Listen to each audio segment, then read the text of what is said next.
नए दिन की शुरुआत करते हैं, लेकिन यहाँ नहीं। नॉइस पोल्यूशन देखा कितना तेज हो रहा है। अंदर चलते हैं।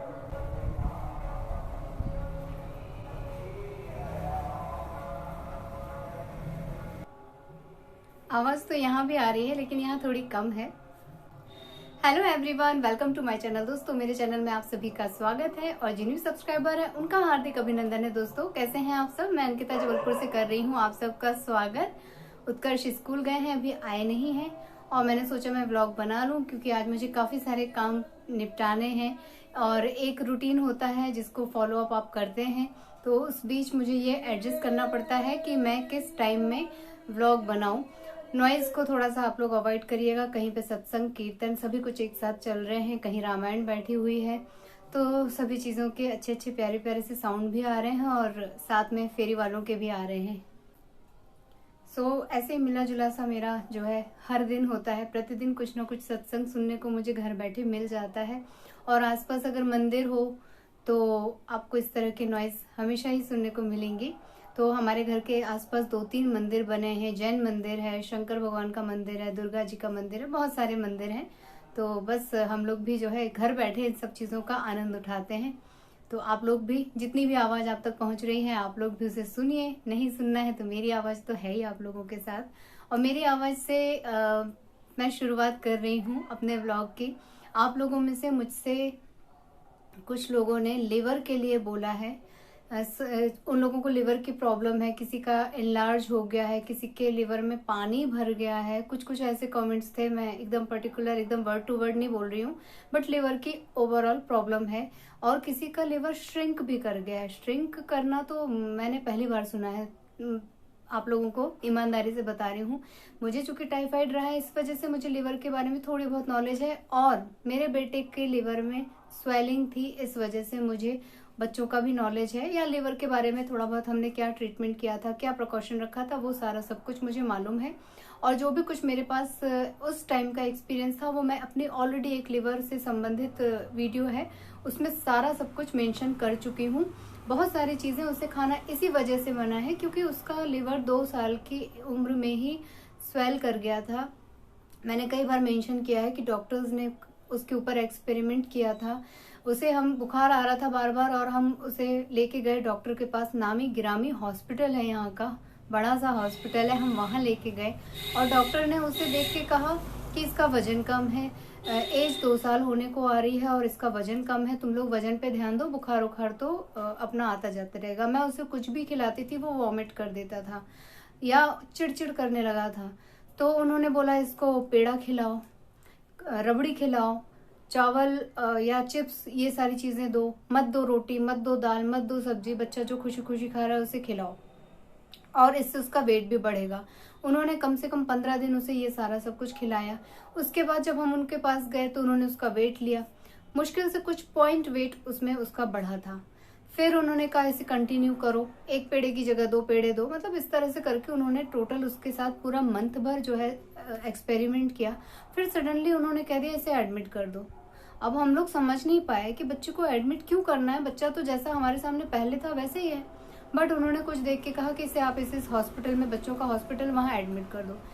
उत्कर्ष जो है 5 दिन वहाँ एडमिट रहे। उसे लगातार फीवर के इंजेक्शन दिए गए, बहुत सारी चीज़ें हुई। और एज अ पेरेंट्स हम, इतना सारा हमारे पास नॉलेज नहीं था। हम दोनों ही रहते थे, हस्बैंड वाइफ, वहाँ हॉस्पिटल में।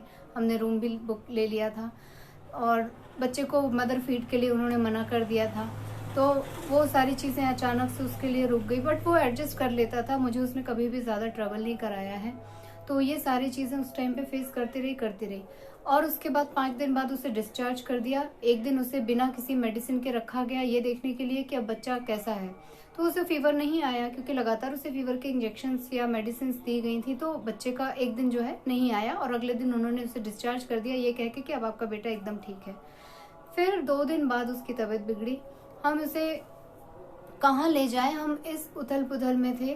तभी सडनली मेरी सासू माँ के डॉक्टर हैं आयुर्वेद उनका ट्रीटमेंट करते थे, परहेज से उनको रखते थे। तो मेरे देवर ने एक बार सजेस्ट किया कि एक बार उनको चल के दिखा लेते हैं, वो भी शायद बच्चों को देखते हैं। तो मेरा विश्वास नहीं था, मुझे लगा बच्चों को कहाँ, मैंने तो नहीं देखा, मैंने तो उनके यहाँ पीलिया के मरीज देखे हैं, टाइफाइड के मरीज देखे हैं, इवन लकवा के मरीज देखे हैं, बट मैंने कभी भी उनके यहाँ कोई बच्चा नहीं देखा था। और जब हम उनके यहाँ गए, उन्होंने उत्कर्ष की फाइल को लिया और ऐसे गेट पे बाहर फेंक दिया और कहा, तुम लोगों ने अपने बच्चे को खुद मौत के मुंह में ढकेला है। ये वर्डिंग्स थी उनकी। और वो मेरे देवर के ऊपर इतना गुस्सा हुए कि तुम तो जानते थे, चलो तुम्हारी भाभी दूसरे घर से आई है, उन लोगों को नहीं नॉलेज है, उन लोगों को नहीं विश्वास है, पर तुम तो जानते हो कि मैंने मरते हुए लोगों को बचा लिया है, फिर तुम इस बच्चे को मेरे पास क्यों नहीं लेके आए। बहुत हाथ पैर जोड़ने के बाद उन्होंने उत्कर्ष का ट्रीटमेंट शुरू किया और आज की डेट में उनके परहेज से, उनके मेडिसिन से मेरा बच्चा हंस खेल रहा है। इवन अब जो है उसे उतनी कोई प्रॉब्लम नहीं रही है। लेकिन हमने लगातार 8 साल स्ट्रिक्ट परहेज किया है दोस्तों। दूध उसे मैंने अभी कुछ महीनों पहले देना शुरू किया है। एप्पल मैंने कुछ दिन उसको, जब ठंड नहीं होती है, गर्मी का मौसम होता है, तो मैं उसे एप्पल देती हूँ, अदरवाइज मैं उसे चीकू और पपीता ही अलाउ करती हूँ। उन्होंने मुझे स्ट्रिक्टली बोला था कि इस बच्चे को कभी भी खीरा मत खिलाना या जिन चीज़ों से पानी बनता है, क्योंकि इसके लिवर में पानी भर चुका है, इसका लिवर एकदम खराब हो चुका है। और बोला इसको रोटी दो और कुछ मत दो खाने को, दाल रोटी, इसके अलावा इसके मुंह में तीसरी चीज नहीं डालना। और मेरे बच्चे ने कभी किसी चीज का स्वाद नहीं जाना है। जब वो स्कूल गया था, वो फ्रूट्स के नाम नहीं जानता था, वेजिटेबल्स के नाम नहीं जानता था। क्यों? क्योंकि मैं कभी घर में आने ही नहीं देती थी कि उत्कर्ष देखेगा तो जिद करेगा, उत्कर्ष देखेगा तो बच्चा है मांगेगा। वो नहीं जानता था कि टोमेटो क्या होता है, वो नहीं जानता था ऑरेंज क्या होता है, वो नहीं जानता, आज के डेट में भी वो केले का स्वाद नहीं जानता है। बहुत सारे ऐसे फ्रूट्स हैं जिसके बारे में वो जानता ही नहीं है। क्यों? क्योंकि मैंने उसको, जब वो छोटा था तब मैं उसको समझाती थी कि बस आप 5 ईयर के हो जाओ, आपको सब चीज़ें अलाउ हो जाएंगी। जब वो 5 ईयर का हुआ, उसका एक बार फिर चेकअप हुआ, चीज़ें एकदम ठीक हो रही थी, लेकिन फिर भी एज ए मदर मुझे थोड़ा सा डर बैठ गया था अंदर। तो मैंने उससे बोलना शुरू किया कि बस आप 8 ईयर के हो जाओ तो आपको ये चीज़ें मैं खाने को दूंगी, ऐसा करूंगी, वैसा करूंगी। मैंने बहुत उसके साथ स्ट्रगल किया है। तो वो मानता जाता था, क्योंकि जब वो कुछ जिद करके खाता भी था तो उसको बहुत तेज पेट में प्रॉब्लम होने लगती थी या उल्टी हो जाती थी, तो वो डर जाता था। उसको लगता था कि मेरी मम्मी सही कह रही है, मुझे ये सब चीज़ें नहीं खाना चाहिए, मुझे प्रॉब्लम है। फिर जब धीरे धीरे वो समझने लगा तो मैंने उसको बताना शुरू कर दिया कि तुम्हें क्या प्रॉब्लम है, तुम्हें क्यों ये सब चीज़ें मना है और तुम क्या क्या खा सकते हो। तो वो जो खा सकता है वो उन चीज़ों की डिमांड करने लग गया। कहने का मतलब मेरा सिर्फ इतना है कि देखो, लिवर एक बहुत बड़ी चीज़ है। हमारी बॉडी के अंदर कौन सा ऑर्गन क्या रिएक्ट कर रहा है वो हमें या तो उल्टी से पता चलता है, या बुखार से पता चलता है, या आपको लूज मोशन होते हैं तब पता चलता है कि आपको इन्फेक्शन है या आपके बॉडी में किसी भी तरह की कोई प्रॉब्लम है। अगर आपको फीवर आता है तो आपको पता चलता है। तो हमें ना हमेशा अपना बॉडी चेकअप करवाते भी रहना चाहिए। कई सारे लोग बाहर का उटपटांग खाते हैं, कई सारे लोग बाहर जॉब करते हैं तो घर में बनाने का उनको समय नहीं मिलता, बाहर से ऑर्डर किया, कब का बना है, कब का क्या है, गर्म करके बस उसको खा लिया। तो वो सारी चीज़ें किसी किसी को तो सूट कर जाती हैं, कुछ लोगों की इम्यूनिटी बहुत अच्छी होती है, कुछ लोगों को नहीं सूट करती हैं। उत्कर्ष को तो 2 साल में ही प्रॉब्लम हो गई थी, मुझे थोड़ा बड़े होने के बाद प्रॉब्लम हुई। तो ये सारी चीज़ें जो है हमारे पेट से ही संबंधित होती हैं। अगर पेट हमारा सही है तो सब सही है, हम 100 चीज़ों का सामना कर सकते हैं, हम जल्दी से जल्दी किसी भी चीज़ से लड़ सकते हैं। और अगर हमारे पेट में ही कोई प्रॉब्लम है, हमें कोई चीज़ डाइजेस्ट नहीं हो रही है, हमें कहीं कुछ फीवर बना हुआ है, कुछ भी है, तो जो है आपको कोई ना कोई प्रॉब्लम या कोई ना कोई रोग ज़रूर आपको निकल के सामने आता है। आज की डेट में मुझे ज़्यादा कुछ तो याद नहीं है, क्योंकि अब इतने साल हो गए हमें परहेज करते, लिवर लिवर लिवर सुनते सुनते। मेरी तो शायद आंतें भी इफेक्टेड हो गई थी, इस वजह से मुझे आंतों के लिए भी एक सिरप दिया गया था और उससे मैं बिल्कुल ठीक हो गई हूँ। टच वुड, मैं यही कहूँगी कि जितनी भी चीज़ों में मैंने परहेज किया है या मुझे समय से पता चल गया है और अगर हमने उसके ऊपर ध्यान दे दिया है तो वो चीज़ ठीक हो गई है दोस्तों। दोबारा मुझे कभी ट्रबल नहीं हुआ। इवन मुझे ना अभी भी कोई भी चीज़ मैं खाती हूँ तो एक बार को ज़रूर क्लिक करता है कि यार ये चीज़ मना थी, अगर मैं खाऊंगी तो मैं चेक करती हूँ कि मुझे इससे प्रॉब्लम तो नहीं हो रही है पेट में, मुझे कहीं कोई दिक्कत तो नहीं हो रही है, मेरा खाना ठीक से डाइजेस्ट हुआ है कि नहीं हुआ है। सारी चीज़ों पे मैं नज़र रखती हूँ। अगर कुछ प्रॉब्लम होती है तो नेक्स्ट डे एकदम हल्का फुल्का, यहाँ तक कि मैं केवल दाल दलिया खाती हूँ, दोनों टाइम मैं दाल दलिया खा लूँगी, मुझे कोई प्रॉब्लम नहीं, क्योंकि मुझे अपनी पहले जो खाई हुई चीज़ें उसे डाइजेस्ट होने का पूरा मौका देना है, ताकि मेरी बॉडी में दोबारा से कोई भी प्रॉब्लम ना शुरू हो।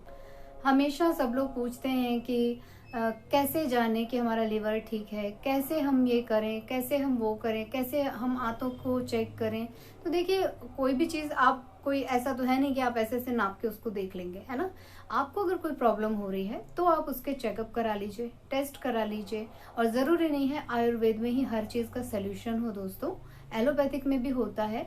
लेकिन अगर आपको कोई प्रॉब्लम समझ में आ रही है तो समय से उसका ट्रीटमेंट शुरू होना ज़रूरी है। और अगर आप वो भी नहीं कर सकते हैं तो सबसे बेहतर है कि अपने खान पान को थोड़ा सा चेंज कर लीजिए, थोड़ा सा परहेज कर लीजिए, थोड़ा सा अपनी जीवा को और थोड़ा सा अपने मन को समझा लीजिए, तो आप आगे आने वाली बहुत सारी मुसीबतों से बच सकते हैं।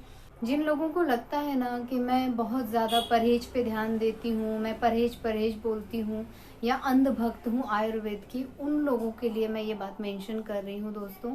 क्योंकि कोई चीज़ आपने जीवन में फेस की होती है ना, तो अगर आप किसी चीज़ से संभले होते हैं तो वो सबक सबको सीखना चाहिए, ताकि आप उस गड्ढे में ना गिरे।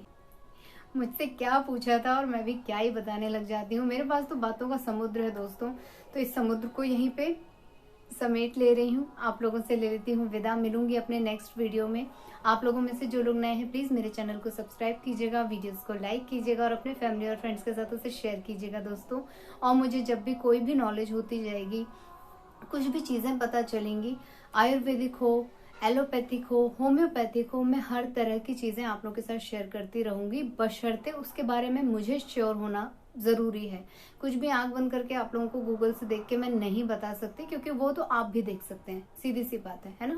तो किसी का भी नुकसान नहीं करना है, बस अगर कोई चीज़ सूट करती है तो वो आप लोगों को भी मैं सजेस्ट करती रहूंगी। अब अपना ख्याल रखिएगा, मुझे ढेर सारा आशीर्वाद और प्यार देते रहिएगा। Bye bye. Bye bye and thank you for watching.